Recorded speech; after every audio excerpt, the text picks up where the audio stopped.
এমনটি হলে তাকে অবশ্যই সিদ্ধান্ত নিতে হবে আমি কালকে থেকে কাজ করব না।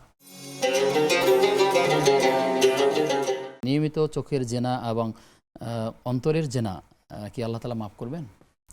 এক্ষেত্রে আল্লাহ তাআলা আত্তাইবু মিনাল জামবি কামান লা জামবা লাহু, কোনো ব্যক্তি যদি গুনাহ থেকে তওবা করেন তাহলে আল্লাহ তাআলা তাকে ক্ষমা করে দিবেন। কিন্তু কথা হলো সেটি তাকে সিদ্ধান্ত নিতে হবে আমি আর এই কাজ সামনে করব না।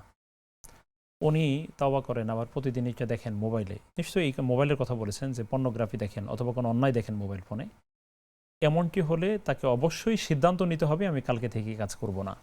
তাহলেই তার তাওবা হবে। আর যদি সিদ্ধান্ত নিতে না পারেন তাহলে তার তাওবাই হচ্ছে না। তাওবা না হলে আল্লাহ তাআলা ক্ষমা করবেন কিভাবে? তবে সিদ্ধান্ত নিয়ে টিকে থাকবার চেষ্টা করার পরেও যদি তিনি ভুলে আবার শয়তান ওয়াসওয়াসা দেয় সেটি ভিন্ন কথা, কিন্তু তাকে সিদ্ধান্ত আগে নিতে হবে। আমরা চাই আল্লাহ তাআলা তাকে সহি বুঝ দান করুন এবং অসংখ্য যুবক এভাবে ধ্বংস হয়ে যাচ্ছে, আল্লাহ যেন তাদেরকে ধ্বংস থেকে হেফাজত করেন। হেফাজত করুন, আমিন।